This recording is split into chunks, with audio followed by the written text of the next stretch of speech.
জাতীয় সংসদের দক্ষিণ প্লাজা সংলগ্ন মানিক মিয়া এভিনিউয়ে আগামীকাল বুধবার বাদ জোহর সাবেক প্রধানমন্ত্রী খালেদা জিয়ার জানাজা অনুষ্ঠিত হবে।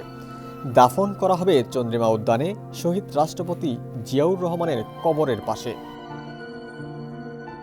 দুপুরে উপদেষ্টা পরিষদের সভা শেষে এক ব্রিফিংয়ে এসব তথ্য জানিয়েছেন আইন উপদেষ্টা আসিফ নজরুল। তিনি জানান, বৈঠকে বিশেষ আমন্ত্রণে অংশ নিয়েছিলেন বিএনপির মহাসচিব মির্জা ফখরুল ইসলাম আলমগীর। তিনি খালেদা জিয়ার পরিবার ও দলের পক্ষ থেকে জানাজা ও দাফনের বিষয়ে উপদেষ্টা পরিষদকে অবহিত করেছেন। মির্জা ফখরুল ইসলাম আলমগীর সাহেব আমাদের সভাকে অবহিত করেন যে জানাজার পর তাকে শহীদ রাষ্ট্রপতি বীর মুক্তিযোদ্ধা রাষ্ট্রপতি জিয়াউর রহমানের পাশে দাফন করা হবে।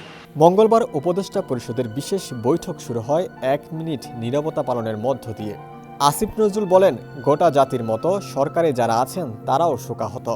উপদেষ্টা পরিষদের সভায় খালেদা জিয়ার মৃত্যুতে বুধবার থেকে 3 দিনের রাষ্ট্রীয় শোক প্রস্তাব গৃহীত হয়েছে। আগামীকাল সাধারণ ছুটি। সভায় বেগম জিয়ার মৃত্যুতে আগামীকাল থেকে 3 দিনের জন্য রাষ্ট্রীয় শোক প্রস্তাব গৃহীত হয়েছে এবং আগামীকাল সাধারণ ছুটির ঘোষণার সিদ্ধান্ত হয়েছে। সরকার জানাজা ও দাফন ঘিরে সব ধরনের সহযোগিতা দেবে।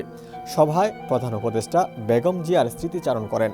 সবশেষ সেনা সদরে খালেদা জিয়ার সঙ্গে প্রধান উপদেষ্টার আলাপ হয়েছিল।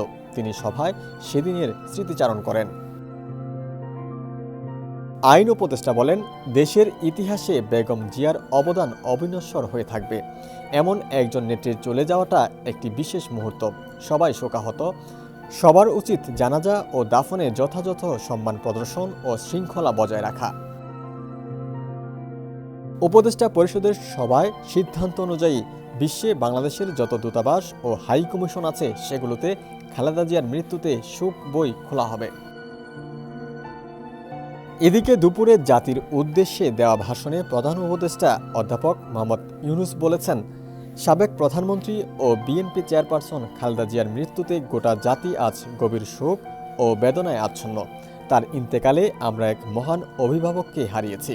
দেশের গণতান্ত্রিক রাজনীতিতে তার অবদান ইতিহাসে অম্লান হয়ে থাকবে। ডেস্ক রিপোর্ট, সমকাল।